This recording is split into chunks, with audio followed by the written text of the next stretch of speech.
మహాభారతం జరిగిందా లేకది జస్ట్ ఒక కథ? ఈ క్వశ్చన్ మనల్ని ఎప్పుడూ హాంట్ చేస్తుంది. కానీ ఎస్, ఇది హిస్టరీ అని చెప్పడానికి మన దగ్గరున్న బిగ్గెస్ట్ ప్రూఫ్ ద్వారకా. మనం హాలీవుడ్ మూవీస్ లో అట్లాంటిస్ గురించి చూసి వావ్ అనుకుంటాం, కానీ దానికంటే 1000 years ముందే మన ఇండియాలో ఒక హైటెక్ గోల్డెన్ సిటీ సముద్రం అడుగున ఉంది. అది కథ కాదు. 1980s లో ఆర్కియాలజీ డిపార్ట్మెంట్ వాళ్ళు సముద్రం లోపలి వెళ్లి తీసిన solid proof. Krishna city is real.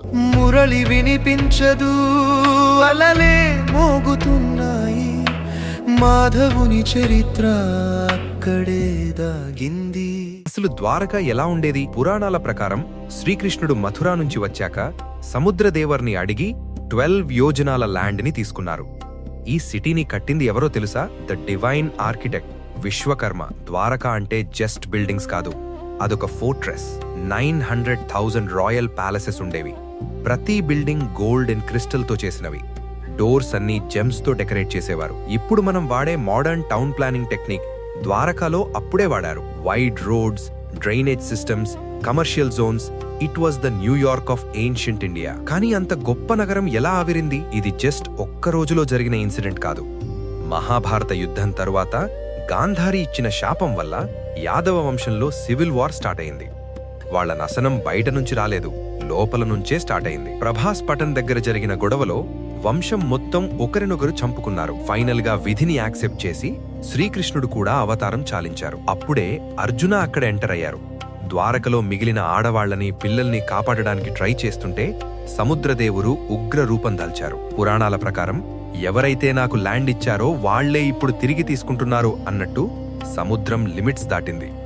Arjuna కళ్ల ముందే ఆ 900,000 ప్యాలెసెస్, క్రిస్టల్ పిల్లర్స్, బంగారు ద్వారాలు అన్నీ పేక మేడలా కూలిపోయాయి. ప్రపంచంలోనే గ్రేటెస్ట్ వారియర్ అయిన అర్జున ఆ వేవ్స్ ముందు నిస్సహాయుడిగా నిలబడిపోయాడు. జస్ట్ కొన్ని నిమిషాల్లో the golden city vanished for ever. Centuries గడిచాయి, అందరూ ద్వారకాని మరిచిపోయారు. కానీ 1960s and 80s లో డాక్టర్ ఎస్ఆర్ రావ్ అనే గొప్ప ఆర్కియాలజిస్ట్ గుజరాత్ కోస్ట్ లో ఎక్స్కవేషన్ స్టార్ట్ చేశారు.